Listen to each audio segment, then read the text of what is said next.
Kasi sabi diyan mga kababayan, ilan lang ang matatapang dati. Former Senator Laila de Lima responded to Senator Bongo who wonders why people are now criticizing former President Rodrigo Duterte drugs war mga kababayan. Ngayon, 'di ba ang sabi nga ni Bongo eto, anim na sona tuwing binabanggit ni Pangulong Duterte ang war on drugs. Nagpapalakpakan po ang lahat, standing ovation.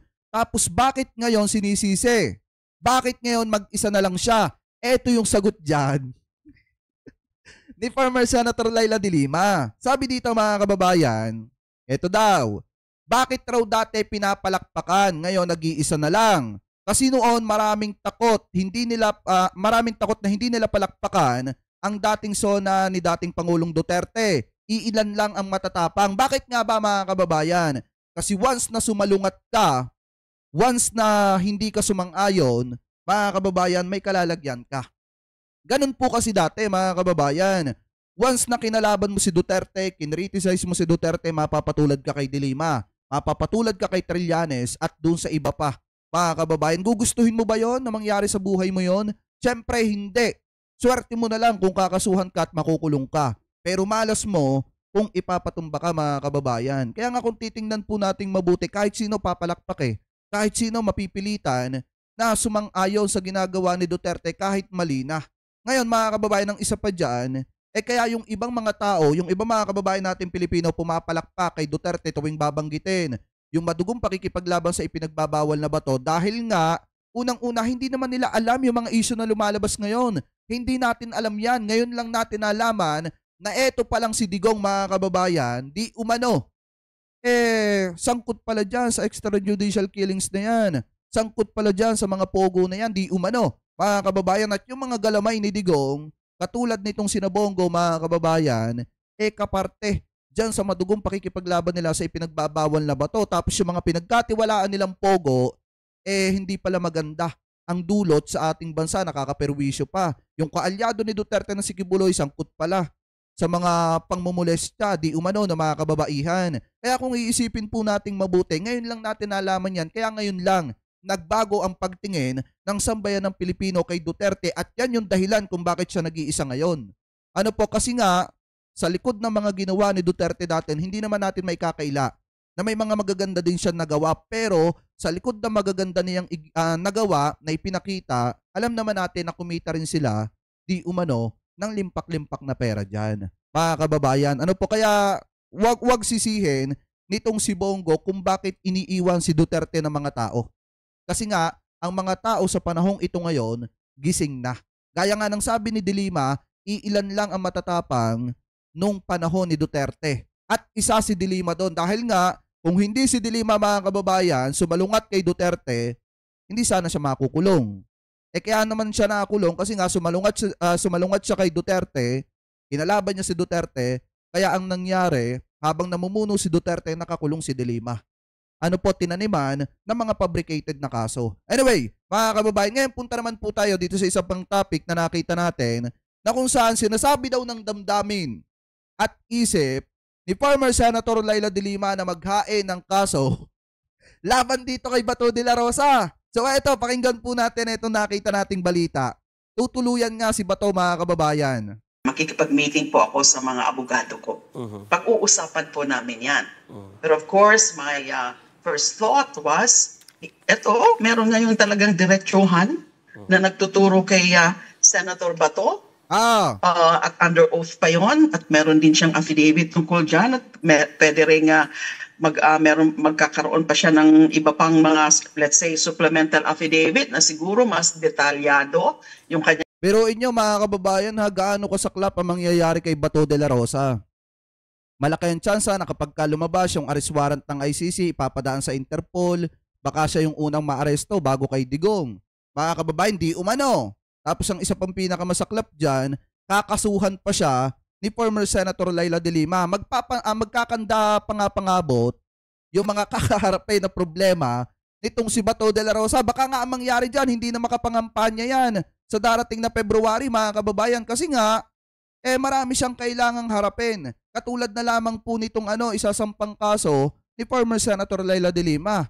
bukod pa yung darating na arrest warrant nila galing po sa ICC na ipapadaan sa Interpol na baka nga mauna pa si Bato kaysa kay Duterte, di umano. Mga kababayan, ano po, so ngayon ipagpatuloy pa natin yung mga sasabihin, then we will most probably file a case against Senator Bato. Yun po ang nasa damdamin ko, yun po ang nasa kaisipan ko, tama lang. Kasi sa tindi ng ginawa nila noon sa akin, na kapag, almost 7 years of unjust imprisonment based on false charges. Kailangan nang itigil ang panggulo.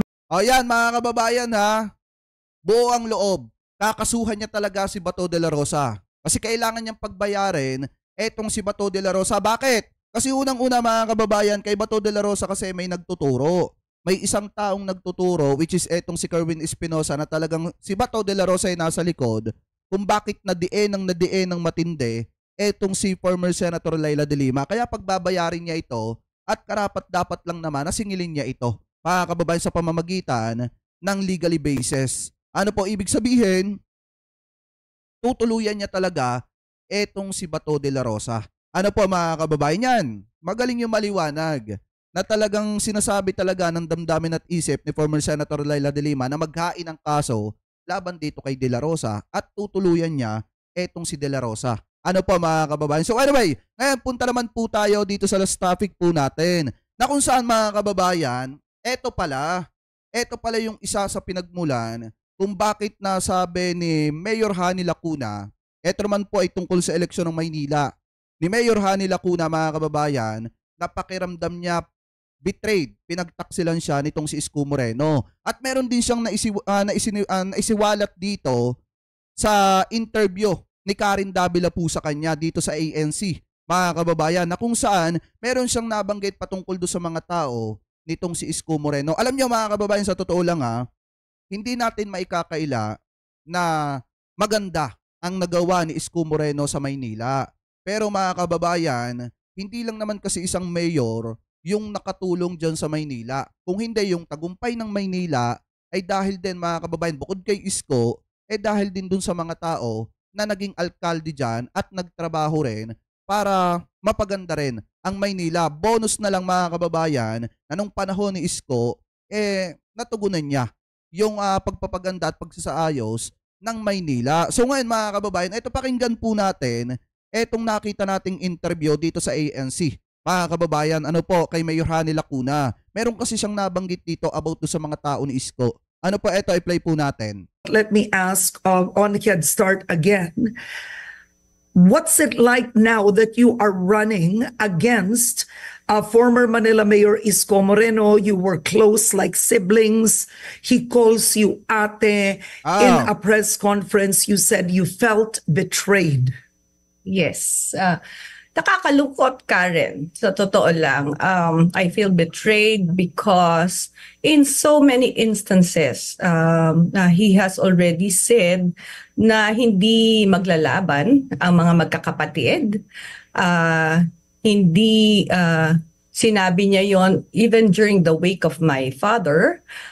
In a lot of instances, even in party gatherings in front of barangay officials. Ay sabi dito, naalala ko yan si Isko na lagi sinasabi na magbayad daw si BBM ng BIR at utang. Yes, nung panahon ng eleksyon mga kababayan. Siya kasi yung isa sa pinakamatinding critic ni PBBM. Pero hindi pinapansin ni PBBM yan. Kahit na medyo matitindi yung mga patama ni Isko Moreno sa ating mahal na Pangulo. Pero since mga kababayan, ang maganda lang dito kay Isko Moreno, hindi siya pinagtatanggol natin din siya.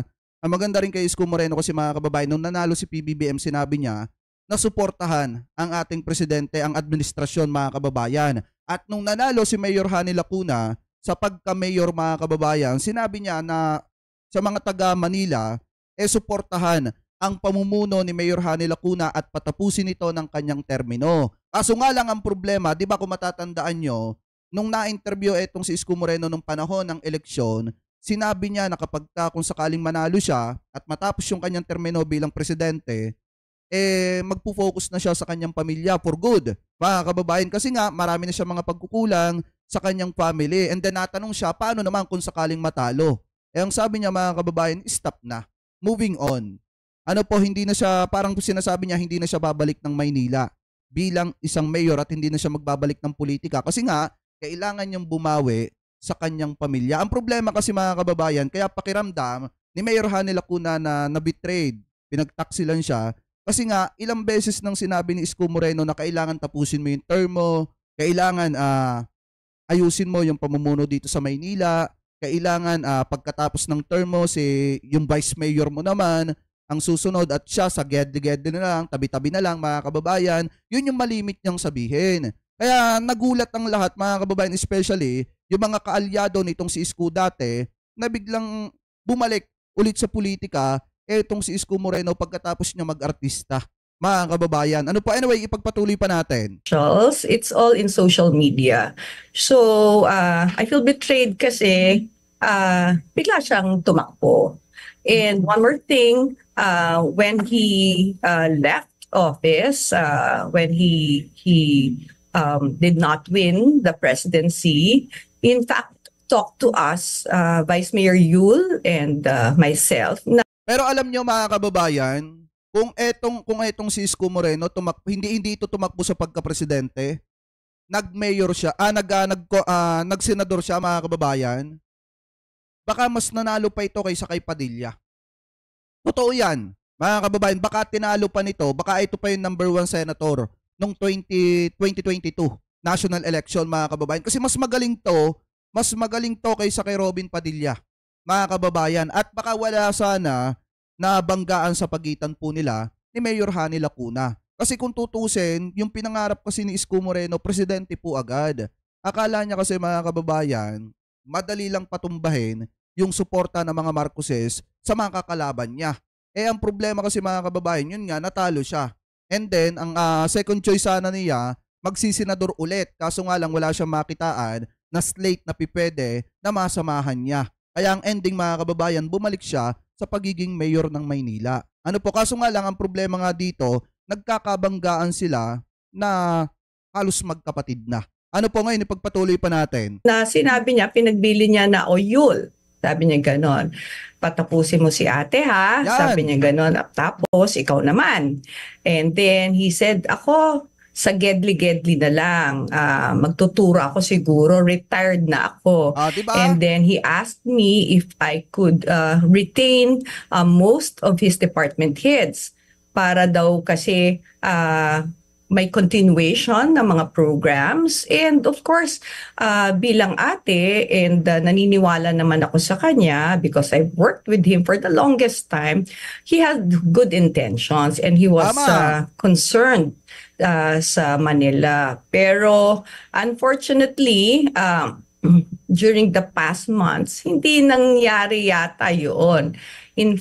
So nangyari pala dito mga kababayan, nung iniwanan ni Isko Moreno etong Maynila mga kababayan, nakiusap siya kay Mayor Hanny Lacuna na yung mga programa ni Isko Moreno ay ipagpatuloy. Yung mga department mga kababayan, hayaan na lang. Yung ibig sabihin yung mga tao ni Isko Moreno, hayaan na lang dyan na magtrabaho para maipagpatuloy yung nasimulan nitong si Isko Moreno. Kaso nga lang merong isang naging problema mga kababayan, at yan po ay malalaman nyo mamaya. Anyway, shoutout kay Ma'am Lev Vela. Thank you po sa pakape. Sabi niya dito, karma is real. If you do harm, you can cheat karma. Yes, kapag ka gumawa ka ng hindi maganda sa kapwa mo, babalik sa'yo yan. At yan yung nangyari kina Bongo at Bato at kina Digong. Ano po, anyway, ipagpatuloy pa natin. In fact, I was already calling the attention of some of these department heads regarding yung work ethics nila because there have been a lot of complaints. Halimbawa po, sa traffic, yung pangungotong and everything.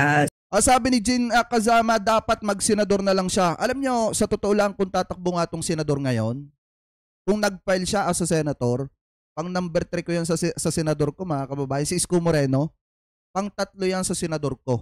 At baka malamang sa alamang suportado siya ni Mayor Hanny Lacuna. Eto mga kababayan na, alam nyo naman si Banat Bay, binabanatan niya si Mayor Hanny Lacuna.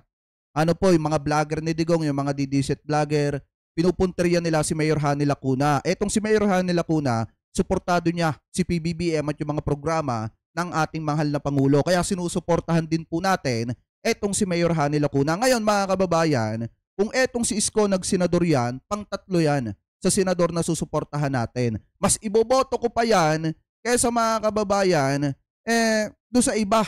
Ano po, kasi mas qualified siya as a senator. Mas magaling siya kaysa kay Padilla. Mga kababayan, kaysa kina Bongo at kina Bato. Napakalaki ng lamang niya sa mga yon. Ano po, ipagpatuloy pa natin. Sa basura, lahat po yan, yung mga department heads, were department heads na pinagbili niya po sa akin that I should retain. So, doon po talaga na feeling ko na betray po ako. Akala ko it is out of concern, yun pala hindi. Akala ko totoo yung mga binibitawan niyang salita, yun pala hindi. So what do you mean? Are you saying that former Manila Mayor Isko Moreno asked you to retain his department heads for them, kumbaga ipagpatuloy nila, halimbawa ang pangungutong, etc. And are you saying that they give him a cut or they give him binibigay sa kanya ang kita? Hindi po, ma'am. Ang sinasabi ko po is, sabi niya sa akin para ho daw maayos pa rin kasi nakaplastado na po lahat, maayos naman daw po ang pamamalakad niya, ay i-retain ko po itong mga taong ito. Kaya lang po over the months, napansin ko po na napapadalas po ata yung mga complaint regarding po sa pangungutong. Yan mga kababayan, yung isang dahilan kung bakit yung iba mga tauhan ni Isko Moreno nawala sa serbisyo dyan sa Maynila. Kasi nga, marami mga complaint mga kababayan na di umano, yung mga MMDA mga kababayan nitong yung mga tao dyan sa City Hall ng Maynila mga kababayan ay nasasangkot, yung mga traffic enforcer nasasangkot sa mga pangungutong mga kababayan at iba pa na mga complaint. So anong gagawin mo mga kababayan pagka ganon? Hahayaan mo na lang ba bilang mayor ng Maynila? Siyempre hindi. Kailangan tanggalin mo yan mga kababayan. Kailangan pagka napatunayan na nangutong talaga ng abusado ng mamamayang Pilipino, especially dyan sa lungsod ng Maynila, hindi pwedeng hahayaan mo lang yan. Kailangan tanggalin mo sa serbisyo yan at palta na mas karapat dapat. Ganun po, kasimple. Ano po, anyway, ipagpatuloy pa natin. Halimbawa po sa traffic, yung mga enforcer po, na ako yung nasisisi. And there were a lot of instances na tinawag ko po yung attention ng head nila and he kept on explaining na tinatanggal daw nila, one-strike policy. Sabi ni Ma'am Dolly Babe, so binabawi lang siguro ni Isko yung mga binitawan niyang salita nung natalo siya. Kaya nga. Hindi, pero for me, magaling si Isko pagka senador. Ano po, kasi gusto kong makita na makadebate ni Robin Padilla si Isko Moreno. Kasi unang-una mga kababayan, mas malaki ang lamang ni Isko Moreno kung siya ay senador kaysa kina Bongo, kina Bato, at dyan sa mga kina Robin Padilla na yan. At saka mas magaling si Isko Moreno kaysa kay Philip Salvador. Kaya mas suportado ng taong bayan yan kapag ka nagsenador. Mga kababayan, ano po, kaso nga lang ang problema, mas pinili niyang bumalik sa mayor at kalabanin yung ate niya kaysa paglingkuran at mas lalo ang mga kababayan natin Pilipino at gumawa ng mga batas na mas makakatulong sa mga kababayan po natin Pilipino. Anyway, ipagpatuloy pa natin. At saka napansin ko po, every time na meron po kaming department head meeting po every first Mondays of every month, ang pumapasok po sa city na funds coming from their department ay hindi po sapat. The last time I called their attention it was already mid-year. Okay? Ang napapasok pa lang po nila sa coffers ng city ay nasa 27%. So nagtataka po ko sa dami-dami po ng mga parking areas po sa City of Manila. Bakit ganito lang po pumapasok? Saan po pumupunta yung pera na dapat po nakokolekta for the city? Yan mga kababayan yung tinatawag na corruption. Kapag kulang yung pera na dumadating para sa pondo ng City of Manila, ibig sabihin merong buwaya sa baba. Ganun lang kasimple yan, mga kababayan. Kung walang buwaya sa baba, edi sana kumpleto yung pera na dumadating para sa City of Manila. Kaso kung merong buwaya dyan, may cut na yan. mga kababayan, laging mababa yung maisusulit para dito sa Manila, sa City of Manila. Ano po, ibig sabihin, merong buwaya, merong corruption dyan sa baba na mga departamento ng City of Manila na nangangasiwa dyan sa pagkolekta ng pondo. Ano po, ng pera. Ibig sabihin, mga kababayan, yung mga sinasabi ni Isko Moreno na dapat panatilihin yung mga tauhan niya dati, hindi maaari yan, mga kababayan, na konsintihin na lang yung mga pagkakamaling ginagawa ng mga tauhan niya dati, katulad ng mga pangungutong at ng mga corruption di umano. Ano po ngayon, ipagpatuloy pa natin? So saan po? Anong natuklasan po ninyo? Unang-una, mga tao to ni Isko. Number two, what did you do? Did you fire them?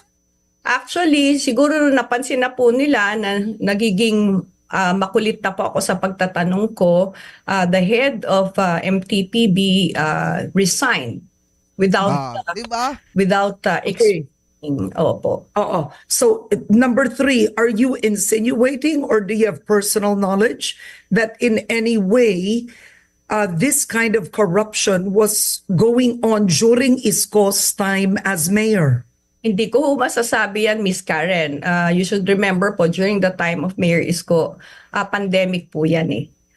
So, tahimik pong lahat. Wala naman pong tao sa mga kalye natin. So, yun na nga po ang nakakalungkot kasi they keep on comparing yun pong time ni Mayor Isko sa time ko when everybody else is already doing their usual thing. Nasa labas na po lahat ng tao. So, yung pre-pandemic na situation natin, bumabalik na po ngayon during my time. Nung time naman po nung former mayor, lahat po tahimik. Walang lumalabas. Tama. Wala hong tao sa labas. Walang traffic. Wala kahit ano.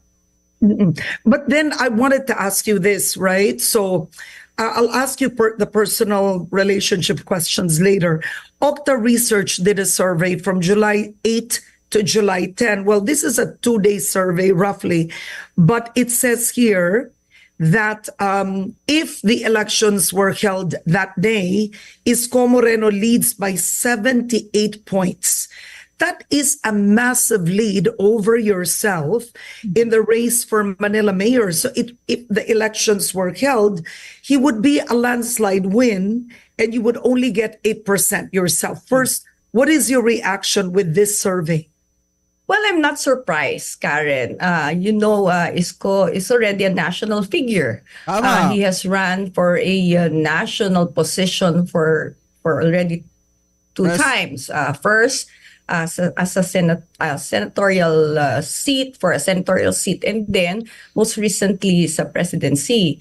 At saka, mga kababayan, ang pangalan kasi ni Isko kalat na kasi nga nung tumakbo siyang presidente nung 2022, mga kababayan, syempre marami na nakakilala sa kanya, especially yung mga taga Manila, mas lalo siyang nakilala. At saka, mga kababayan, alam naman natin na naging mayor na ng Maynila etong si Isko Moreno, and then naging artista pa siya dahil nga kung matatandaan nyo, mga kababayan, diba nung kainitan nga ng issue ng TVJ at saka ng Itbulaga, saktong kainitan ng dikdika noon, bigla niyang tinanggap yung proyekto, yung project, maging host ng Tape Incorporated, mga kababayan. Kaya nga kung iisipin po natin, mas lalo siyang nakilala noong tinanggap niya yung proyekto, mga kababayan, na inialok sa kanya ng Tape Incorporated para maging host ng Tahanang Pinakamasaya, na dati ay Itbulaga, mga kababayan. And then mas lalo po siyang nakilala nung tumakbo siya na presidente at kinalaban niya yung unity, mga kababayan. Ano po? Anyway, ipagpatuloy pa natin. So hindi ho katakataka na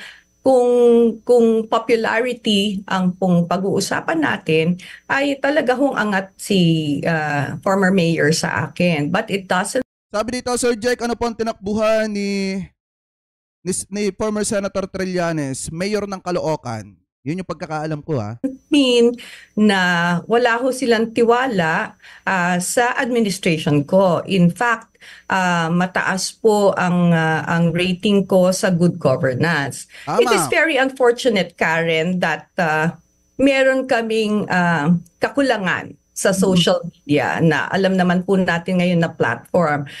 Hindi namin na-advertise ng talagang sagaran yung mga ginagawa po namin para sa city, doon po talaga lacking po kami.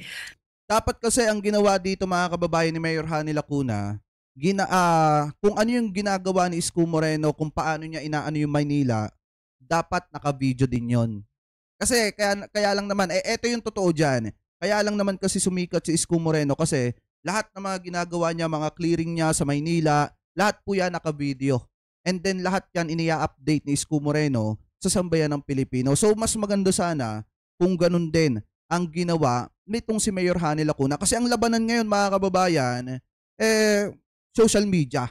Kailangan malakas ka sa social media para tangkilikin ka ng napakaraming tao at para makita rin ng napakaraming tao yung nagagawa katulad ng ginagawa ni Isko Moreno nung panahon po niya. Kaya lang naman kasi bumango nga si Isko mga kababayan kasi nga bukod sa naka-video lahat ng mga clearing niya, lahat ng mga ginagawa niya, lahat ng mga lakad niya sa Manila mga kababayan nung siya ay mayor pa, tumakbo rin siya sa pagka-presidente. At yung mga ginawa niya sa Maynila, yun yung ginamit niya na pinakahagdan mga kababayan para makuha or para sumubok na tumakbo bilang presidente noong 2022 presidential election. Ano po, ipagpatuloy pa natin. Because we do it the old-fashioned way. In fact, every week po bumababa kami sa mga barangay. And we do this Kalinga sa Maynila program na we talk to the people and we bring all the services of City Hall sa mga barangay. So, siguro dun po kami, unfortunately, dun po kami kulang. It's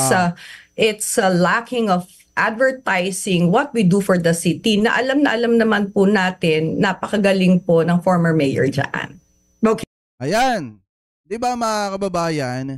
So titingnan po nating mabuti mga kababayan, ang isang napansin dito ni Mayor Hani Lacuna is yung mga dating tao ni Isko Moreno, bukod sa kulang yung ibinibigay na pera mga kababayan, na hindi naman ganun dati, nakita rin nila na maraming complain. Ibig sabihin, ikinukomplain mga kababayan dahil sa pangungotong sa mga kababayang Pilipino po natin diyan sa Maynila, at yun yung hindi papalampasin ni Mayor Hani Lacuna. Kaya siguro mga kababayan, kung matatandaan nyo, di ba nagbibitaw nga ng mga salita, etong si Isko Moreno, nakawawa na daw ang taong bayan diyan sa Maynila. Dahil nga pakiramdam ng mga kababayan natin diyan, pinabayaan especially yung mga empleyado. Mga kababayan, pero kung titingnan po nating mabuti, kung nasa sangkot na sa mga corruption at pangungutong mga kababayan, hindi pwedeng palampasin yan. Kailangan bigyan ng kaparusahan yan at mas maganda sibakin sa trabaho yan.